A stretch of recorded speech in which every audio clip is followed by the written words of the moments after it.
This is about sis. In 1946, I think, that Nedry Joy Turner was born. We finally had us a baby sister. And of course, she wasn't spoiled. Two boys and a little baby, we just spoiled her rotten. My mother had her hands full. When Nedra was born, she had something wrong with her stomach, and the local doctors couldn't find out what the trouble was for sure. Dr. Wayne Elson, he was her doctor and been a doctor for years. He prescribed goat's milk, but she couldn't digest it very well either. And Dr. Lamy, another doctor there in Hatter, he's a professional baby doctor, he told Mother to find a new mother that had more milk than her baby needed and feed it to Nedra. Well, that worked.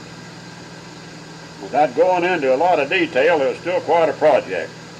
Mom and Dad and us boys spent many hours praying for her to get well. And after about 2 months, she finally got straightened out a little bit and started growing and being healthy. And I remember she was spoiled rotten, but she turned out to be a real nice person and a fine lady. She married a fellow named Owen Hoskins. He had one boy, and Nedra and Owen had 3 boys together. Owen was a retired Air Force helicopter pilot. He got shot down in Vietnam and wounded enough to be removed from active duty, and retired from the Army. Worked at several jobs, and finally retired for good around 2000. Sis finished a nursing school after the boys got married and left home, empty nest thing, and she's now a registered nurse, something she always wanted to do all her life. And they're now in the year 2004 living in Florida, retired and happy. Well, about Brother Jim. What can I say about Jimmy?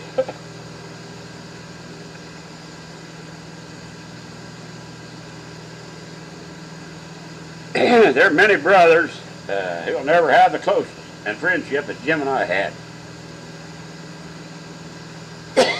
Of course, it didn't always start out that way. We fought like cats and dogs, like all boys do when they're growing up. And he said there's always a rivalry between us, but we had fun, and we enjoyed play together and got into many different scrapes. I remember Jimmy going into the house one time telling Mom, Billy's teaching the kiddies to swim in the bathtub, and I got it for that. That meant getting switched with a peach tree limb. Mom always made you go out and pick your own switch off the tree. You always tried to pick one out that would wear out quick. Jim and I had many games that we'd play, and one of our favorites was cars.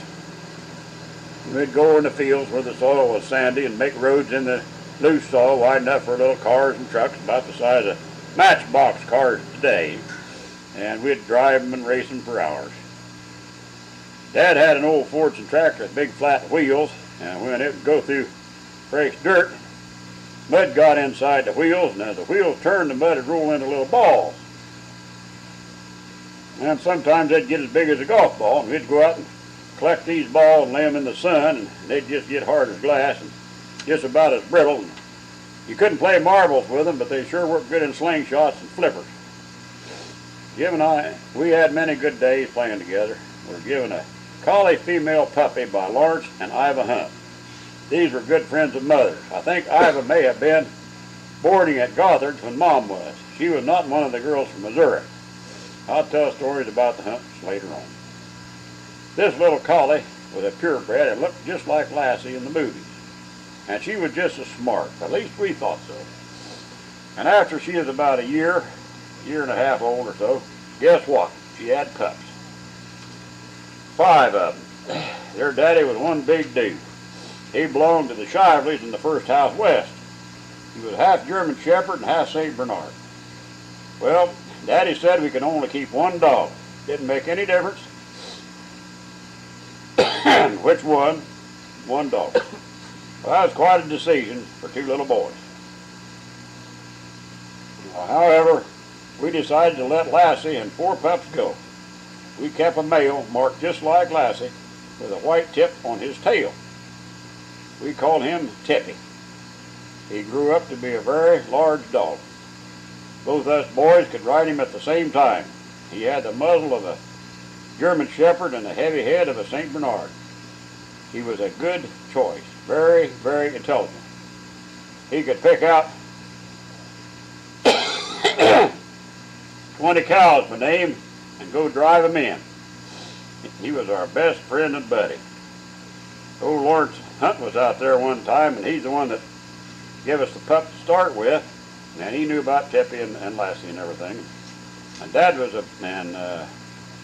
bragging on the dog, how smart he was. And he told Lawrence that dog can go out there and pick out any one of them cows, the name, and drive her in. And Lawrence said, all 20 of them? Dad said, yeah. Said, you pick a cow out, and he'll go get him. And so Lawrence picked the cow out, and he told Jimmy, or me, or one, said, what's that cow's name? And we knew, because we milked him every day. And he set the dog out there and run that old cow in. And Lawrence just kind of looked, and he said, well, how many times can do that? Dad said, pick out another cow. So he picked out another cow and said, what's that cow's name? And we told him, and he went out and put that cow in. Dad said, pick out another one. If you don't believe it, so old Lawrence, he picked out another cow, see? And he went out there and he said, what's that cow's name? And we told him, drove that cow in there, and he said, well, boy, you sure made a believer out of him. And then he went on to tell how smart his dogs were, see. But he was one smart dog. Mother told this story more than once. Said she was out in the backyard. She was going to give one of us boys a spanking, and probably Jimmy, because he's the honorist. And when she drew back her arm to smack him, why, the dog got between her and Jimmy and growled at her. She said that was the only time and the first time that he ever growled at anyone in the family. Said he was very protective of us all, and Mom said she always felt safe when he was around. And I had a lot of stories to tell about Tippy sometime too. Well, the year I started to school, it was a sad one for Jim. First time in his life he didn't have anybody to play with. And as soon as I got home, why, he'd beg me to play cards with him, but I was a big boy and I didn't have time to do this. And Mom would sit me down and say, play with him. Now he's waited all day for his big brother to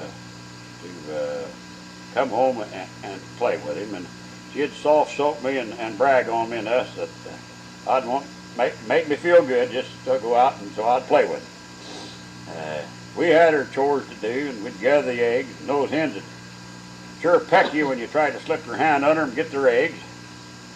And Jim would carry the basket, and I'd put the eggs in. And I had to carry it to the house. He was too little, and he'd set the basket down too hard and crack the eggs. But we had to feed and water the chickens and the pigs when they needed it. Mom was doing the milking by herself, and when Dad was at work, and when I was 7, I had 2 cows to milk. Mom milked 3 or 4. I think we had 5 cows altogether. It wasn't too long after that I was milking half of them. And we were still down at we're still down at the Busby place at that time. Well, Dad fixed up a set of pulleys in the alleyway of the barn so Mom and I could take the harness off the horses when he quit plowing. He'd leave the harness on and loosen up the hame straps, the tail straps, and the bridle bits, and let the horses stand till I got home from school. And then I'd refasten the harness and hook up the plow and plow a few furrows before dark. But when I had to plow, why, Mom and Jim did the chores, and I thought that was a pretty good deal.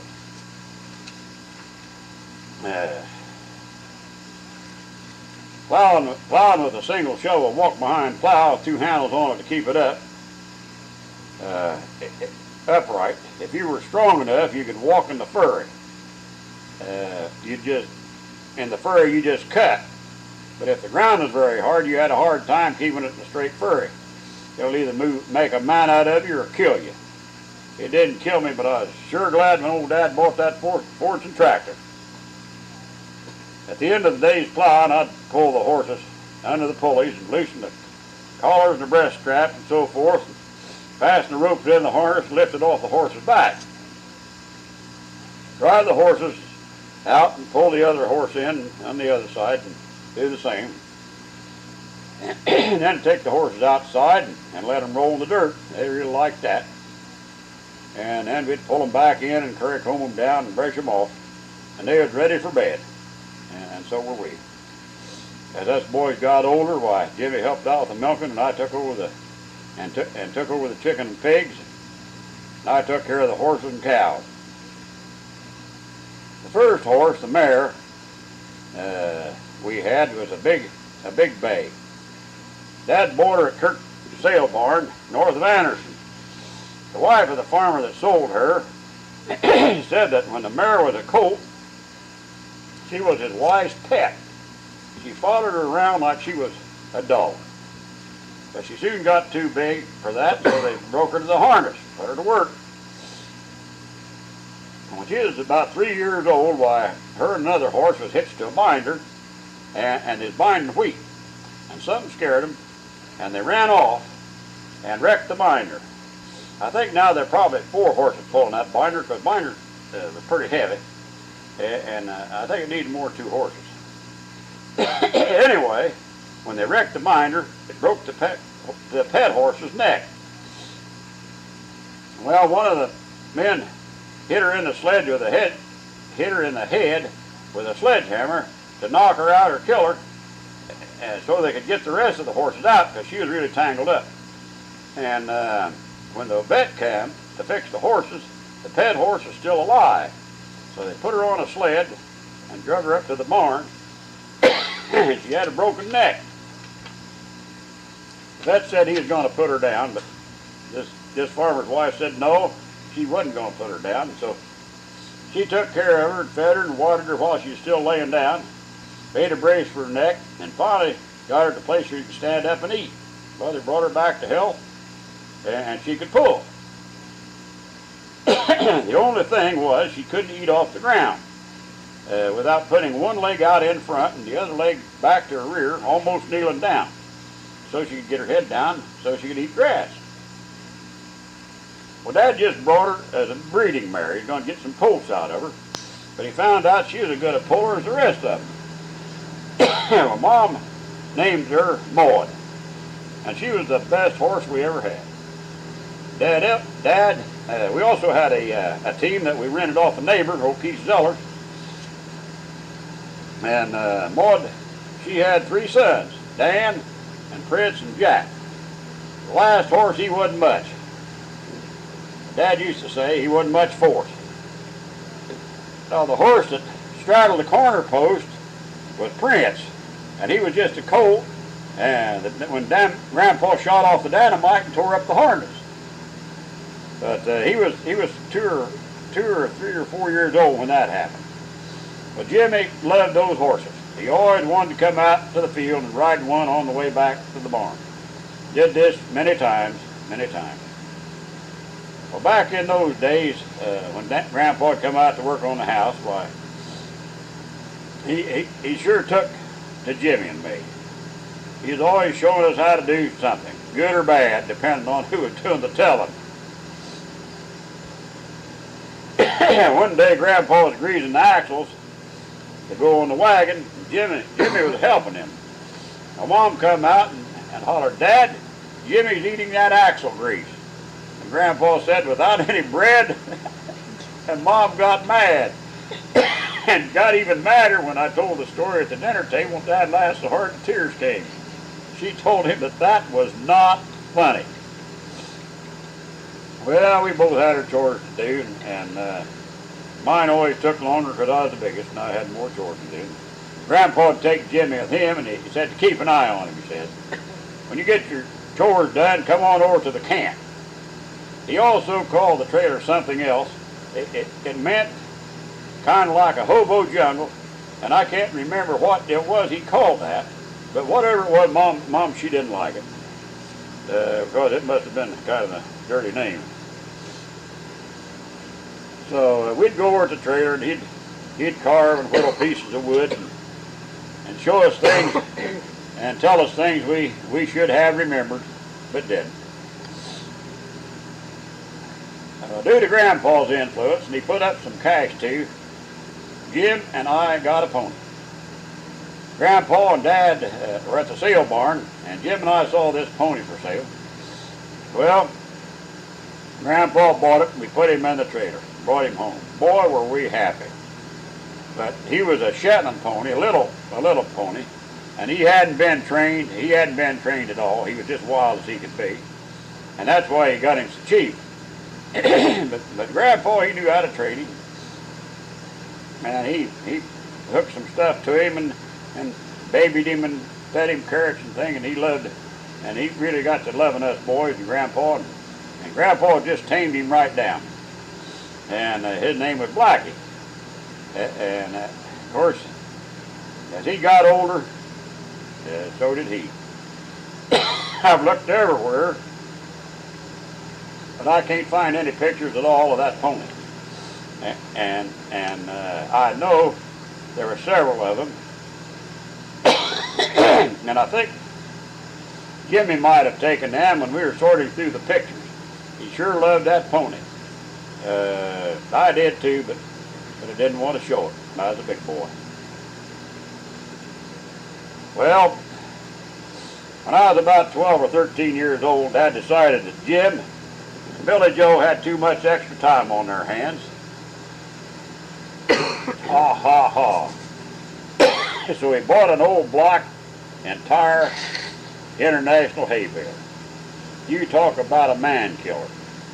It had a Red Seal Continental engine to drive it.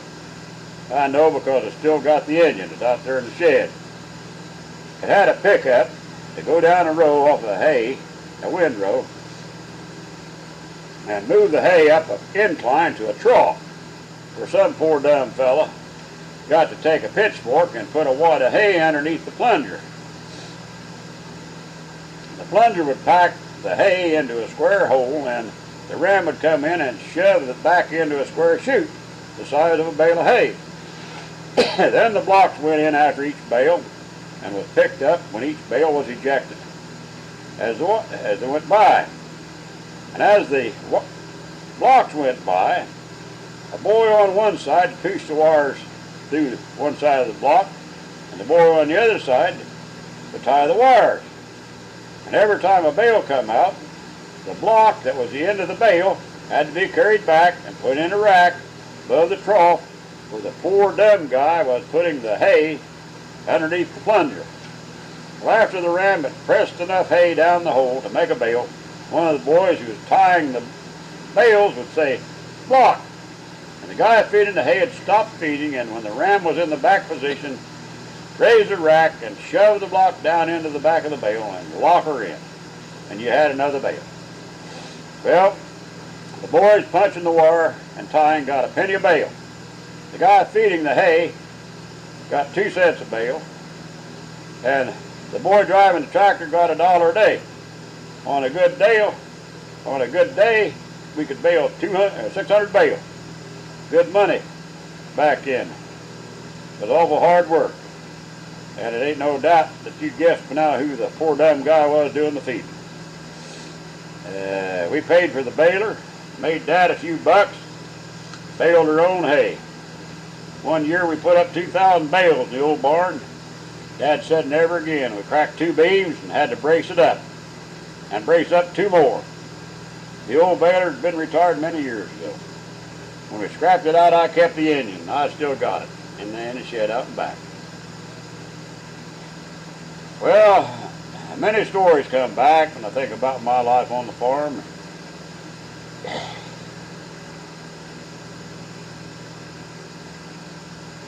I wouldn't change much if I had my life to live over, but I sure wouldn't want to do it again. One memory I'd like to share was Dad was still paying for the 40 acres, and just started. Hadn't got many buildings built. Very much livestock. Maybe some chickens and pigs. And Mom had one of those cradle clothes washers, a big old wooden heavy basket. She worked back and forth by hand. And she had to heat her wash water on a large cast iron kettle. It hung on a metal frame in the backyard on a chain about a foot or so above the ground. And it had to hold about 40 gallons of water. I know because we had to use about 40 gallon and a 55-gallon barrel when we scalded hogs from the new butcher. She had to fill this kettle up, 5 gallons at a time from the well, build the fire up and get the water hot, fill the washer up. She also filled a boiler, a rinse tub, a large oval tub with hot water to rinse the white clothes in. She'd put bluing in the water to make them whiter. Made her own soap out of large wood ashes and red devil lye. She put in too much lye while her hands would bleed. Poor old Mom, and as soon as he could, why, he bought Mom a gasoline Maytag wash machine with a wringer on it. Well, Mom was sure glad to get that. And before Mom got the Maytag, why, sometimes Dad would take Mom and us boys into Anderson's out in Rosie's to do the washing. And she had electric washers and hot water. And Jim and I would play with Clayton and had fun being city boys for a while. We got into various scrapes, fights and so forth with boys who wanted to see how tough Clayton's farmer cousins were. Well, after Mom would do her washing and hung it on the line at home to dry, sometimes she'd say, let's have a picnic. And she'd put some bread and butter and some potatoes and some bacon and pork chopped in the basket, and salt and pepper, and the pie pans and her big old cast iron skillet, and loaded in a little red wagon. And we'd walk about a quarter of a mile across the field to the well. The well's in the center of the back 20 acres of the farm, of the 40 acres Dad bought. The only well on the place. And she'd set up her skillet on some rocks and fry some bacon or whatever we had, and potatoes, and drink cold well water. And we had ourselves a picnic. Mom, she was always doing something like that, wanted to entertain us boys. And right after we moved from the Huntsinger place there on Layton Road to the Busby place, now this is probably about 1935, things were still pretty rough. Very few jobs, not much money. Mom had a garden out, but not much was ready to eat. Yeah, and Aunt Rosie wrote Mom and told her that Bert had lost his job along with several others when the place he's working burned or something like that. Now I'm telling this part from hearing the folks talk about it. And she said if Mom would send her $1, it would sure help, because they was flat broke. Well, Mom sent her some money and told her to come out to Indiana. At that time they were living in Newton, Iowa. Mom got a letter and said that they didn't have enough money to move their furniture and pay for gas. Gasoline was only about 14 or 15 cents a gallon. It was breaking Mom's heart to hear all this. So her and Dad prayed about it, and us boys listened in. Well, we didn't hear what God said, but Dad said send them $10 and tell them they can live with us until they get settled. Sell what they could and use the money for gas and come to Indiana. Now, there are several stories about that trip from Iowa to Indiana. I recall some of them, but very few. Now, Rosie and Vertus had 3 children, 2 girls and a boy. Lois was the oldest, Margil, and Clayton, the oldest, Margil, and then Clayton. Well, Clayton was 3 months younger than me, and Lois was about 5 years older, and Margil was about 4 years older than Clayton. They arrived with not much but the clothes on their backs, and I think someone said Burton sold a pair of shoes to buy gasoline on the way here. The Busby place had 3 rooms. Now this is down where Ethan McLeod lives, and the kitchen. And Verta and Rosie slept in the dining room with the girls, and Mom and Dad slept in their bedroom, and Jimmy and Clayton and I slept in us boys' room. Well, that house was full. Now, the girls were old enough to go to school, and they did. And us boys stayed home and played. Well, Vern and Dad fixed up a two-wheeled cart, and Vern would go to town with Dad when he went to work and go down the alleys and pick up bottles and rags and iron and sell it to the junk dealers. And he made a little money. And he paid Mom and Dad a little, and finally bought an old truck, and they brought it out to the farm and put up a wooden frame on it and in the back, and covered it with tin and painted it blue. And Vern Dole was in the hauling and moving business. He started to get a few jobs, make a little money, and they moved out. Now, I don't remember where the first house was, but the second one was on Brown Street, and this was where we did the washing. Sometime in between Dole's coming to Indiana and Vern getting into the moving business, well, Uncle Charlie and his wife Gladys and their daughter Marie showed up in Anderson. Well, Charlie had a job in a tavern somewhere in Anderson, somewhere back in time. I can barely recall that somebody had sent that Mom sent money to Charlie too. Said it thought it might help Vern in the moving business. Well, they fought all the time when they were kids, and even when Vern was courting Aunt Rosie, well, Charlie would shoot off his mouth, and that's what Rosie said. And the fight was on, and him and Vern getting a fight. I've got a picture of Vern and Charlie. It's a studio picture, all dressed up. Their eyes were black and blue and looked beat up, but they had been fighting and drinking, and they were going to show everybody that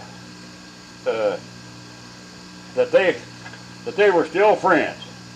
And after they come back to Indiana, they still went out drinking and usually had a fight before the evening was over.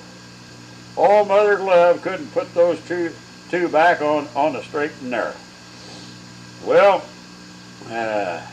Lois married a man named Patterson, and they had a son named Mike, and he's still alive and around. I seen him at Clayton's funeral. And then Lois married Jim Edgell, and then she divorced him and married Barney, and I can't think of Barney's last name, but that's the name she goes by now. Margell, she married, and she's still alive, Lois is. Margell married Harry Couch, and they had 7 children, I think, 5 boys and 2 girls. And Margell and Harry's both gone. And Clayton married Peggy Carter. They had two girls.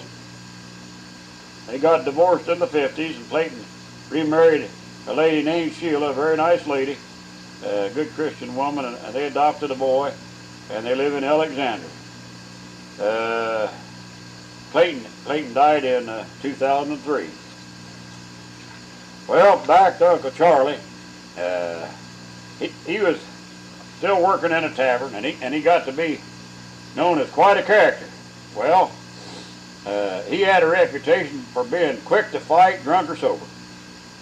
That's the story that goes around. This is what I can recall. They had fights and wrestling matches at the local armory. At some point in time, while one of the promoters needed a fighter to fill in a fight card, make a match. Well, somebody told him about Charlie, and they looked him up and offered some money, and he said sure, he'd fight him. So he did okay. Well, I don't recall anything about the fights or nothing, but J.C. was telling Jimmy and me about Uncle Charlie. Mom did not want us boys to know about Uncle Charlie, about his drinking and his fighting. Well, I guess Charlie had 2 or 3 of these fights that year, and he fought under the name of such and such kid. And I can't remember. I tried, but I can't recall the name. Jim might have remembered. J.C. might have remembered, but they're all gone. But anyway, when they came to town the next year, they wanted Charlie to fight again. Well, when they come up and put it in the paper, they said that he was going to fight the local champion, Charles Matthews. Well, this kind of teed the rest of the the tough guys off in Anderson. They said, what the heck you mean, local champion? He ain't whipped me. So they go down to the tavern and want to get in a fight with Charlie. Well, so the other tavern bums thought they were a lot tougher than Charlie, and he was getting into several fights a day, not a week, a day. Well, J.C. told us that where Charlie worked and all about what happened about 10 years later, see. But Mom didn't want us to know, me and Jimmy knowing about that, and so the whole family kept us away from me and Jimmy. But we were having a family reunion out at a park in Springfield, Illinois. Well, Springfield was just about halfway between Kirksville, Missouri, and Anderson. And from times is better, why, everybody, Aunt Rosie and Uncle Ernest and their kids, and Mom and Dad and Jim and I, we'd travel to Springfield to meet Dad's sisters and brothers, and we'd have a big old family reunion. Well, and I've got pictures in the album of several of these reunions. But this one reunion, why, somebody asked J.C. if Charlie got out of the pen yet. J.C. said, not yet. And looked around, and Clayton and Jimmy and I were standing right there, see. And of course we knew what being in the pen meant. And he told whoever it was, he'd talk to him later. Well, Clayton knew that Charlie was in the pen, but Aunt Rosie told him not to tell us boys. And if she did, she'd beat the fire out of him.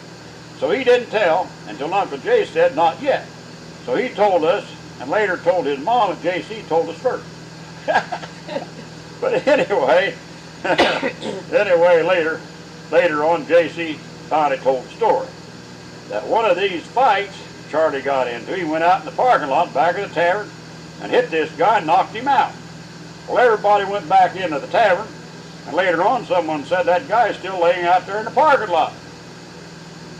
So they called an ambulance and took him to the hospital, St. John's Hospital, and they told them that he was hurt in a fight and had been drinking. Well, they put him to bed, and later when they went on to check on him, he was dead. Well, J.C. said the cops and prosecutors were trying to get Charlie anyway. Every time he'd arrest him, his boss, who owned several taverns in Anderson, would get a lawyer and bail him out. And but this time they charged him with manslaughter. And the reason they got him on a manslaughter charge, they claim he was a professional fighter. Because he accepted money from fighting before, but he never got to fight as a local champion because he was in jail. So he never got to make that fight card. But anyway, they sent him up to Michigan City from 2 to 10 years. J.C. said he got out in 4 years and not to come back to Anderson. Well, Gladys and Marie had already moved to Davenport, Iowa, where Gladys had some relation. So they stayed in Iowa, and Marie is still living there. She came to Anderson when Mom died in 1976. Last time I ever saw her. Uncle Charlie had 2 boys by his first marriage, Richard and Dwayne. Both had 2 daughters, and since J.C. had no male offspring, this ended the Matthew family of named descendants. Of the other brothers, J.C. said he thought John had some boys, but he wasn't sure. He didn't know about Claire and Jesse. This was Name's brother. Name and Claire and Jesse, they didn't get along. Name actually was the black sheep of his family, if you want to know the truth. But anyway, when Charlie's first wife left him with Richard and Dwayne, a couple the name of Sims. Their names were Fawny and Clifford Sims. They had a son about a year or so after they took Richard and Dwayne in, and they was about 8 or 9 years old when they took them boys in. See, no, they wasn't that old. Well, I don't know how old they was for sure, but they weren't that old. Well, they wanted to adopt these boys, but they couldn't get Charlie to sign the papers. And if he had when the old folks died, Richard and Dwayne would have got a third of their estate. but which J.C. said was considerable. Well, all three boys grew up as brothers, and their son didn't even know they weren't brothers until Clifford died. And then when Fonnie died, well, she left everything to her boy. See, and J.C. said the boys got something out of the estate, but not much. Said they had around 200 acres. Said the boys did all the work until Clifford died, and J.C. thought they got kind of a raw deal on that. But during World War II, why, Richard and Wayne was both in the Army. And Richard wanted to join the Navy, but Wayne was scared of the water. So they both joined the Army, and Richard was in the invasion of Normandy, and Dwayne's division come up through Sicily, Italy. Richard was in England when Dwayne came up through France or something like that, and they met in Paris, France. And their company commanders put them in touch, and they finally met.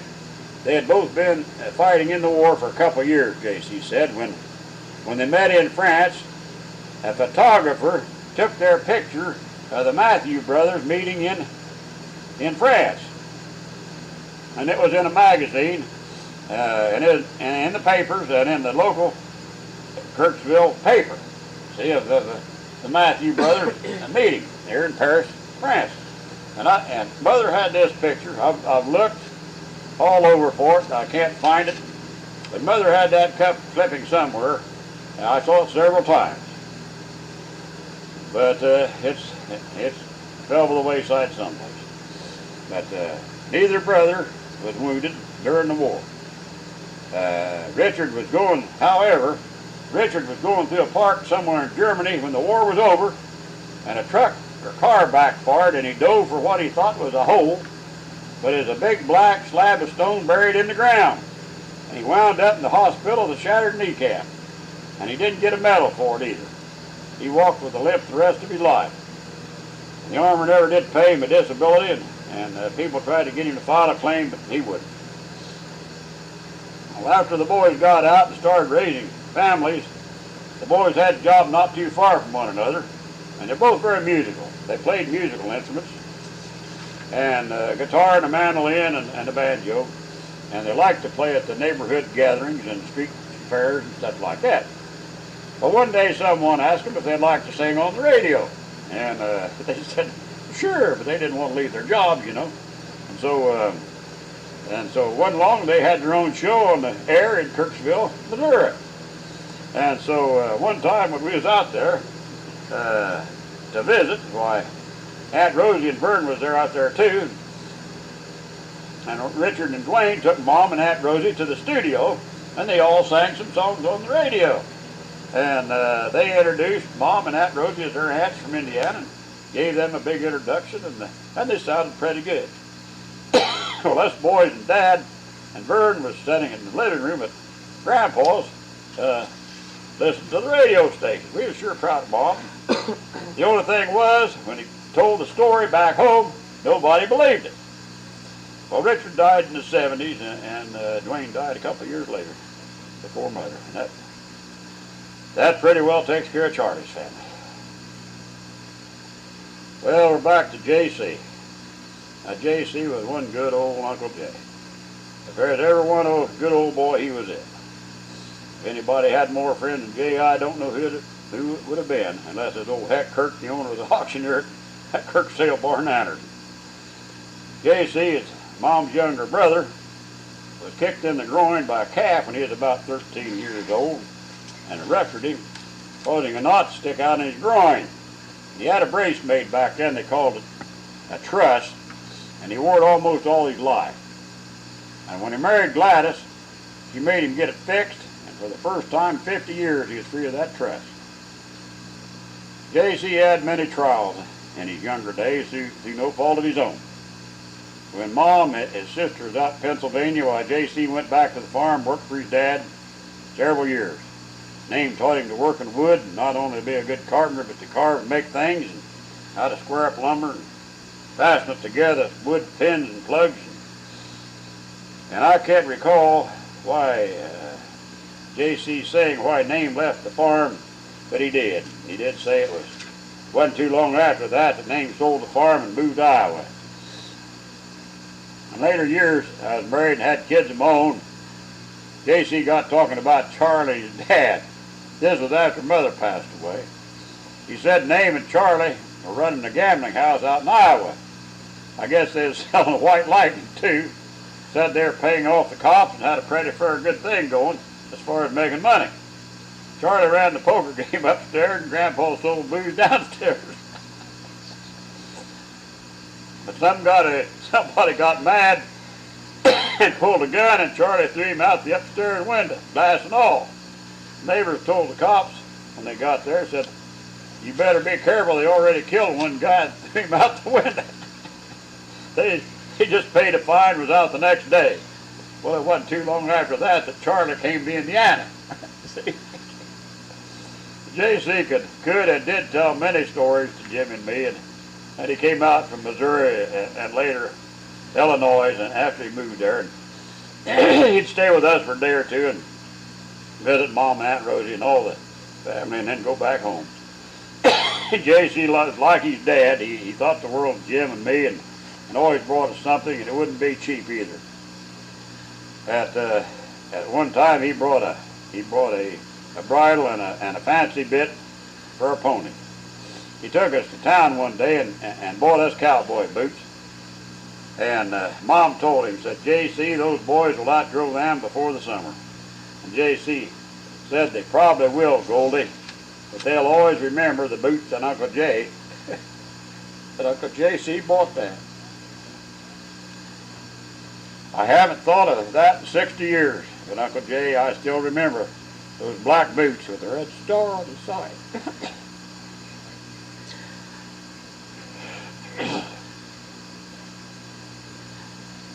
J.C. taught me to play a few notes on a harmonica. He said, "Practice them and run them together, and the next time I'll show you how to play a tune." So I practiced on, and finally I could play a tune or two, and he'd show me a new chord or so every time he come out.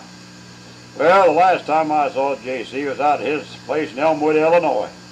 I asked him, "Jay," I said, "you still play your old harmonica? Your harmonica?" And he said, "Hell, Billy," said, I ain't got enough breath to blow out a candle, let alone play that old harmonica." Said, "I gave it to my grandkids." Well, when J.C. first moved to Elmwood, he stayed in a boarding house run by Everett and Emma McAllister. Well, J.C. lived in that boarding house for 10 years. He had employment at Peoria, Illinois at the Caterpillar plant. It was a huge corporation at the time. And J.C. decided the factory work wasn't for him. He took a job in a lumber yard in a small town just west of Elmwood. And the name of that town was Galesburg. And pretty soon he was building houses for them and had several men working for him. He did this for a while and started building on his own, under his own name. He had a reputation as a good builder and a fair one, and soon had more business than he could handle. He made Everett McAllister a foreman, and Everett quit his job at Caterpillar and worked for Jay. And once in a while, in the winter months when the building was slow, he'd start 2 or 3 houses just to keep the crew busy. And sometimes he'd move into one and live there while they finished another. And people always said that if J.C. Matthew built that house, that sucker would stand forever, stand 100 years.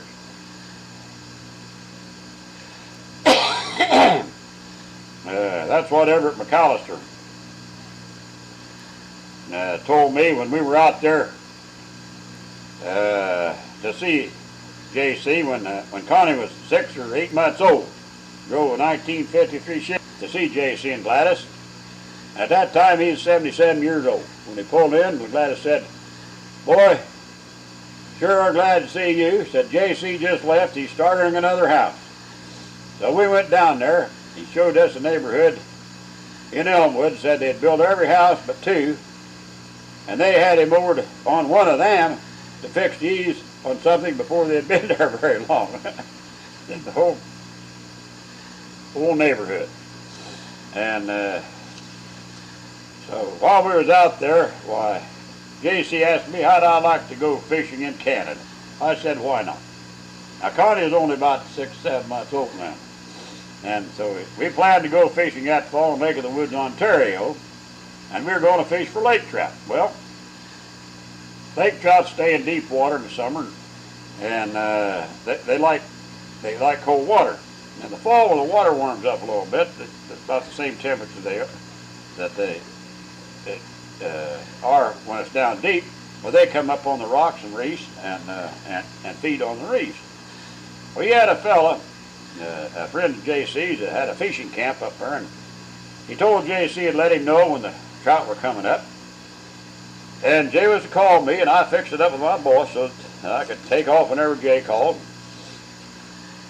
And he called on a Friday. But Saturday morning, we was up in Minnesota, so fog so thick you couldn't see 3 or 4 feet ahead of the car.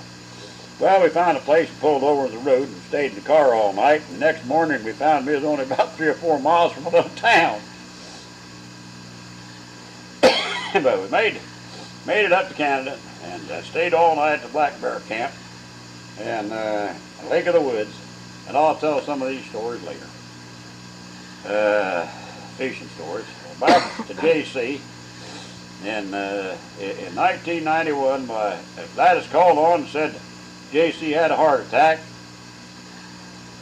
but it was very mild. And that fall I was talking to Clayton Dole, and he told me that he and Sheila drove out to see Jay.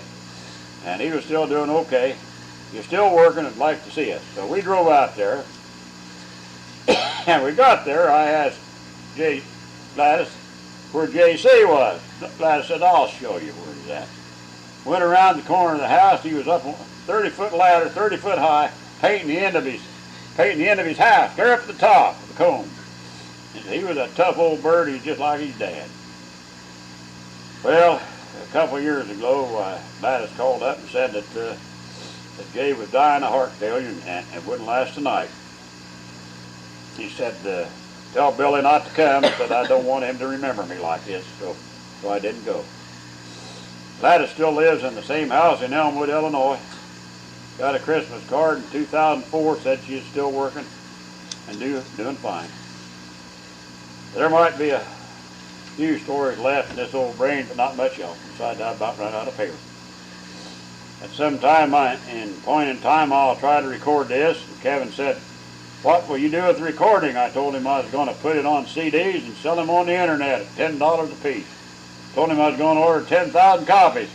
He said he's going to buy that. I told him, I said, hell everybody. They all want to hear about old Joe Turner's trouble. He finally got the message and started grinning. That's all for Grandpa. February the 20th, 2000.